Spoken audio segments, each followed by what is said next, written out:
Assalamualaikum warahmatullahi wabarakatuh. Yang saya hormati para kerabat, sahabat, utamanya adik-adikku, anak-anakku, relawan yang alhamdulillah masih sangat aktif bekerja di front line.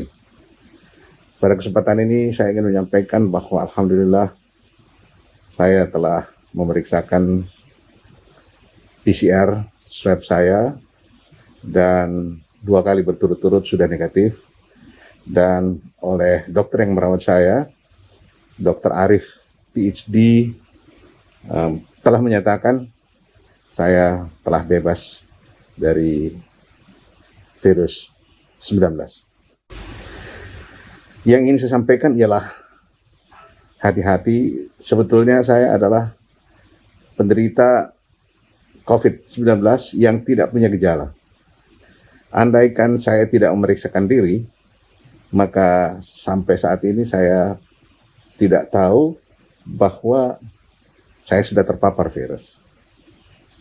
Bahayanya bahwa kalau seandainya saya tidak memeriksakan diri dan saya tetap melakukan kontak dengan siapa saja, maka status saya sebagai carrier, pembawa virus, itu mudah untuk menularkan ke orang lain. Nah, pentingnya himbauan pemerintah bahwa jaga jarak, cuci tangan, dan lain-lain, saya kira itu adalah yang patut dan harus kita lakukan. Contoh yang saya ingin berikan, bahwa pertama kali seingat saya, setelah saya melakukan tracing, beberapa waktu yang lalu saya hanya berjabat tangan dengan seorang sahabat, dan andaikan saya tidak memeriksakan diri, saya tidak melakukan tracing dan tidak tahu bahwa saya mendapat kuman awal dari teman tersebut.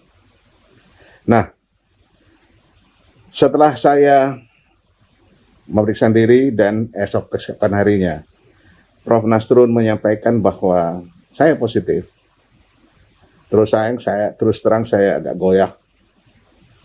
Tetapi saya membesarkan hati saya bahwa kita harus bersama-sama memerangi virus ini. Saya sampaikan kepada istri, anak-anak, bahwa saya telah divonis positif virus dan saya harus isolasi. Kemudian saya panggil Dr. Indrianti dan Dr. Sultan, anak saya, tolong sampaikan, dideklar saja bahwa saya bapak sakit, agar supaya semua yang merasa pernah kontak dengan saya itu melakukan pemeriksaan. Alhamdulillah saya melihat bahwa kesigapan tim dari Sulawesi Selatan saya kira cukup bagus, utamanya tim dari Bupati Goa, oleh karena setelah mereka mengetahui bahwa sebelum saya dinyatakan menderita virus, mereka tahu bahwa saya ada di kebun. Mereka datang, menyemprot rumah, dan kemudian memeriksa orang-orang yang diperkirakan ada kontak dengan saya. Nah, ini adalah tindakan yang saya kira luar biasa, sehingga manfaat dari saya menyatakan bahwa saya positif itu harus diantisipasi. Pada kesempatan ini saya harapkan bahwa kepada sahabat-sahabat, saudara-saudara, atau kepada siapa saja yang dinyatakan telah terpapar virus, mari kita berbesar hati untuk menyampaikan seperti apa yang saya lakukan.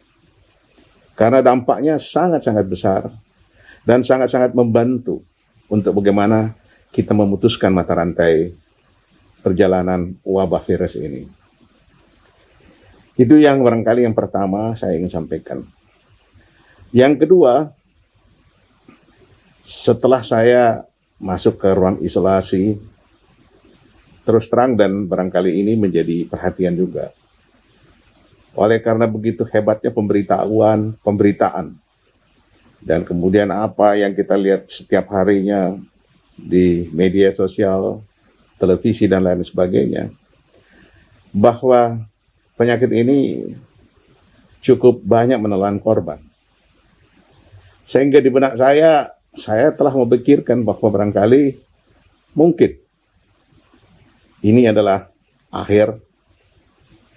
Tetapi alhamdulillah istri saya menemani di kamar isolasi yang membuat saya itu lebih percaya diri untuk bagaimana sebenarnya kita memerangi virus ini.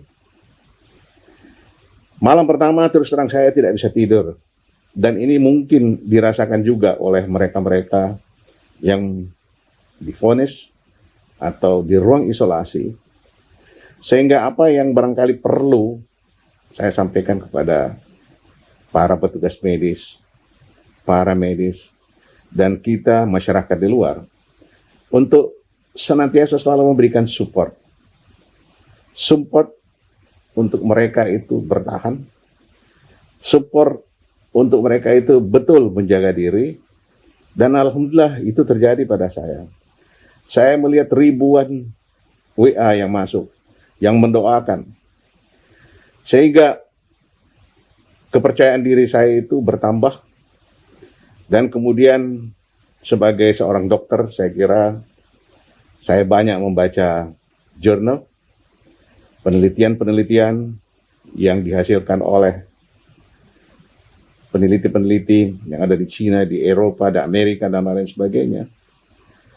Kembali kepada dasar bahwa virus itu sebetulnya adalah virus yang kita sebut sebagai self-limiting disease. Dia akan sembuh seperti dengan flu-flu, influenza biasa. Tanpa diobati, dia akan sembuh dengan sendirinya. Patokan ini saya pegang. Bahwa insya Allah, saya kira kita semuanya sudah pernah berkali-kali mendapat serangan flu. Dan itu saya pegang bahwa kita harus kuat melawan.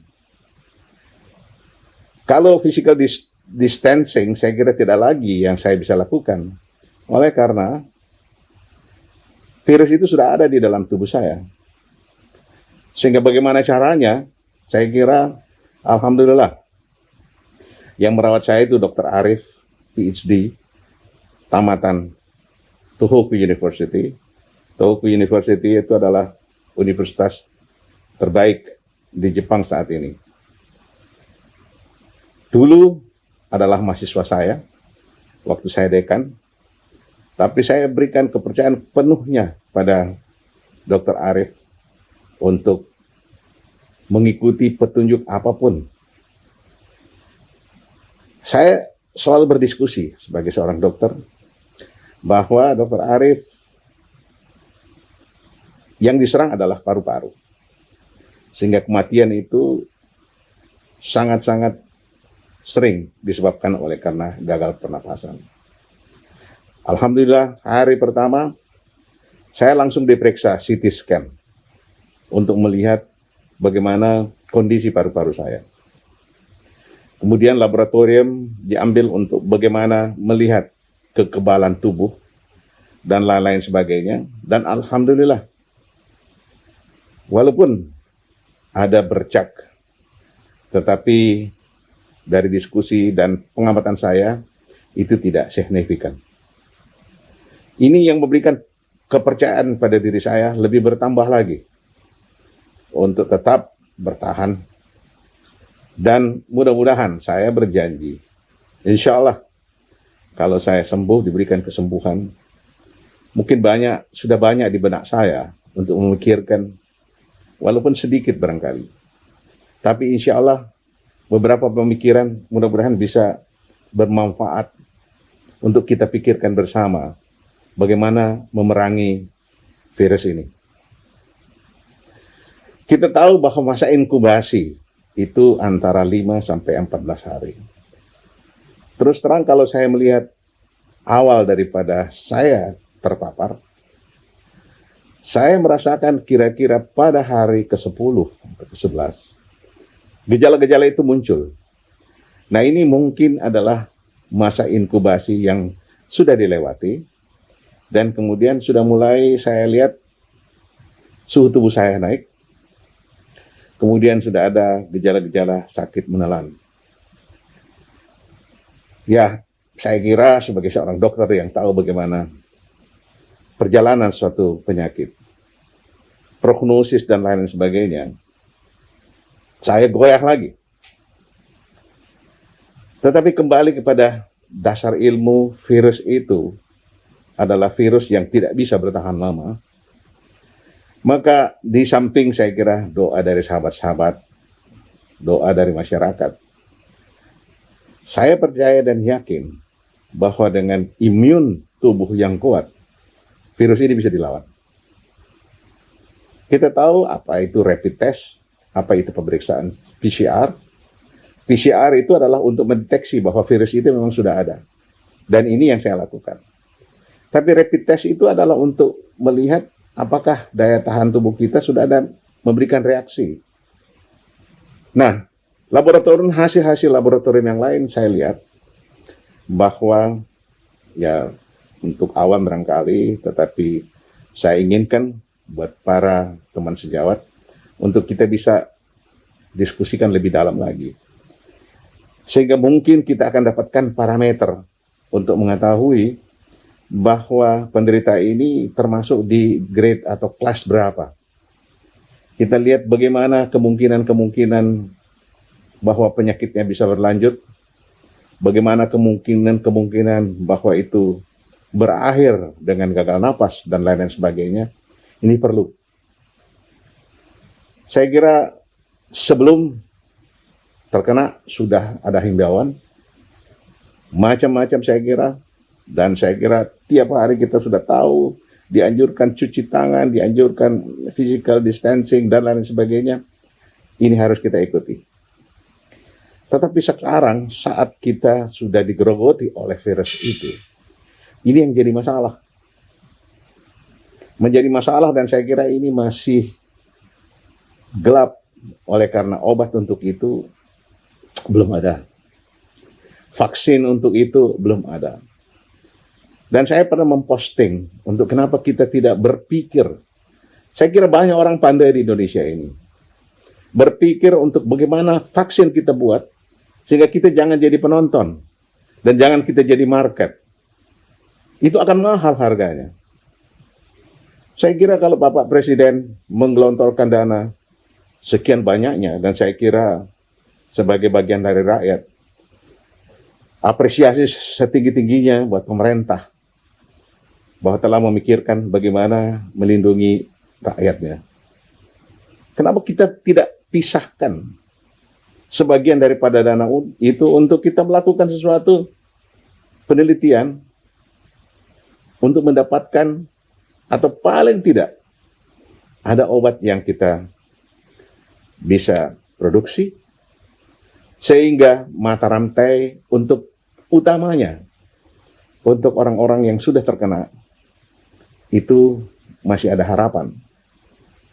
Nah, kembali bahwa setelah saya melihat dan setelah saya mengetahui bahwa yang sangat menentukan adalah daya tahan tubuh, maka saya kira obat-obat anti imun saya konsumsi, vitamin C, gizi, walaupun nafsu makan saya mulai berkurang. Tapi saya sampaikan pada istri saya, harus ada protein banyak, harus makan buah dan lain-lain sebagainya. Dan alhamdulillah, oleh karena kedisiplinan itu, pada hari ke-7, pada pemeriksaan ketiga swab, yang kedua masih positif, pertama tentu positif, ketiga negatif, dan betul-betul ini merupakan harapan baru. Gejala-gejala saya mulai menurun, dan mungkin saya kembali pada awal. Pada waktu saya melakukan pemeriksaan, saya disampaikan oleh Prof. Nasrun, dan itu mengejutkan oleh karena itu satu vonis mengatakan bahwa saya positif, tetapi ada yang disampaikan bahwa Prof. Idrus pada pemeriksaan, kalau PCR kita periksa untuk mendapatkan kuman, apa yang diambil di dalam swab specimen kita itu digandakan untuk kalau penggandaan sekian belum negatif, masih positif, masih negatif, ditambah sampai didapatkan kira-kira penggandaan, amplifikasi namanya, penggandaan keberapa baru ditemukan kuman itu. Nah, saya tercatat di penggandaan hampir ke 37 kali, yang artinya virus sebetulnya tidak banyak. Nah, ini yang mungkin menyebabkan gejala-gejala saya adalah yang mengidap virus tidak bergejala, tetapi punya potensi untuk menularkan ke orang lain, karena virus itu ada di dalam tubuh saya. Masalah lain yang membuat saya kadang-kadang sulit untuk tidur, oleh karena saya lihat anak cucu saya kalau pulang sekolah, berkumpul di rumah, dan lain-lain sebagainya, sehingga saya takut mereka itu kontak. Tapi alhamdulillah setelah dilakukan pemeriksaan PCR, walaupun ponakan saya, walaupun yang ikut di rumah, semuanya itu negatif. Dan kami sujud syukur bahwa alhamdulillah kami sekeluarga itu bebas dari virus. Nah, saya kira tidak akan mendalam saya bicarakan mengenai sisi ilmiahnya, dan saya itu akan menyisakan pada teman-teman peneliti untuk kita diskusikan. Mudah-mudahan ada jalan keluarnya. Tetapi paling akhir saya ingin sampaikan, apa yang dihimbau oleh pemerintah, mari kita ikuti. Physical distancing. Kemudian bagaimana caranya kita tidak terlalu banyak kontak dengan yang lain, perbanyak cuci tangan, dan lain-lain sebagainya.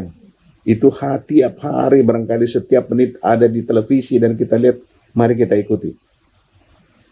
Dan barangkali saya kebetulan juga masuk di bagian gugus sebelum saya masuk rumah sakit. Apa yang dilakukan oleh pemerintah saya kira sudah sangat baik. Apakah itu pemerintah pusat, provinsi, dan kemudian turun ke kabupaten. Dan saya melihat ada hal-hal yang positif, bahwa setelah mereka melakukan ke tingkat-tingkat kecamatan, RT, RW, dan sangat aktif. Nah, ini saya kira kebersamaan kita untuk memerangi virus ini yang sangat penting. Saya yakin dan percaya, kalau kebersamaan kita disatu padukan, baik itu para cendekiawan, pemerintah, para dokter, para medis, dan saya sangat terharu melihat bagaimana para medis itu bekerja. Mereka dengan tanggung jawab penuh itu melayani pasien, sehingga pada satu malam saya didatangi oleh perawat mengatakan, "Prof, mohon maaf, malam ini tidak akan ada perawat yang jaga." Saya bilang, "Kenapa?" Dia bilang, "Tidak ada APD, tetapi mereka berjaga di luar." Saya katakan, kalau ada pasien yang emergency, membutuhkan kalian, gimana caranya? Dia bilang, "Itulah Prof, bagaimana caranya, sebab tentu mereka sangat riskan kalau masuk tanpa APD."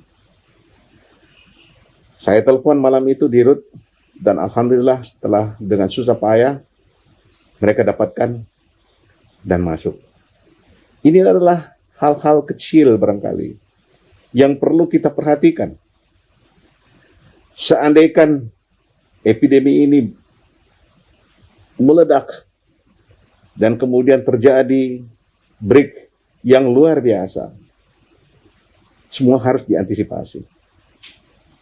Rumah sakit harus diantisipasi. Tenaga-tenaga yang akan melayani harus diantisipasi. Fasilitas-fasilitas harus diantisipasi. Semua kita harus jaga. Tidak bisa karena hanya sekian dibandingkan dengan sudah puluhan ribu orang di negara lain. Tidak. Tapi kenapa kita tidak berpikir bahwa kita tidak akan lebih daripada sekian. Kita akan putuskan mata rantai itu dan kita akan bebaskan negeri kita dari wabah ini. Saya yakin dan percaya itu pasti bisa. Mari kita bersama, karena ini adalah masalah besar. Masalah besar buat negeri ini. Bukan negeri ini saja, tapi masalah besar buat dunia. Nah, paling akhir yang sangat menentukan jumlah daripada ada tidaknya penderita, apakah itu OPD, apakah itu PDP, apakah itu yang COVID plus sudah positif, itu tergantung daripada sarana bagaimana kita melakukan screening atau tes. Saya sempat berbincang 2 hari lalu bersama pengurus Kadin, Erwin Aksa, yang mereka baru-baru melakukan Vikon bersama dengan Kepala Bagian Mikrobiologi, Prof. Nasrun, dan kemudian James Riyadi, untuk alhamdulillah dari Kadin telah punya pemikiran untuk membantu beberapa daerah. Ingat bahwa jumlah kasus, katakanlah di Palu, katakanlah di NTT, katakanlah di Manado, dan lain sebagainya, itu mungkin masih sedikit. Oleh karena mereka belum mendapatkan hasil yang dikirimkan. Saya ingat betul, pada awalnya hanya 2 kasus di Makassar. 1 meninggal, dan kemudian yang meninggal ini nanti datang hasilnya kira-kira setelah 4 hari meninggal dan dinyatakan bahwa itu COVID positif. Nah, setelah Universitas Hasanuddin telah mempunyai sarana pemeriksaan sendiri, jumlah kasus itu tiba-tiba naik. Bukan berarti kita senang dengan naiknya, tetapi kelihatan bahwa ada kasus-kasus yang tersembunyi, dan ini harus kita ungkap, harus kita cari. Tanpa itu saya kira rantai penularan ini tidak akan berhasil. Nah, saudara-saudaraku sekalian, ini sedikit pengalaman, tapi masih banyak pengalaman yang saya himbau kepada teman-teman peneliti untuk mari kita bersama-sama memikirkan solusi terbaik. Apakah itu berpikir bagaimana kita bisa menemukan vaksin, bagaimana kita bisa menemukan obat dan lain sebagainya. Saya kira ini masih terbuka luas. Sekali lagi, banyak orang pandai, banyak orang pintar di Indonesia. Di negeri ini banyak. Mari kita manfaatkan mereka. Saya kira Bapak Presiden telah luar biasa mengalokasikan dana yang sangat besar. Mungkin dana itu kita bisa gunakan untuk melakukan research dan penelitian. Saya kira ini yang saya ingin sampaikan. Sekian, terima kasih. Wassalamualaikum warahmatullahi wabarakatuh.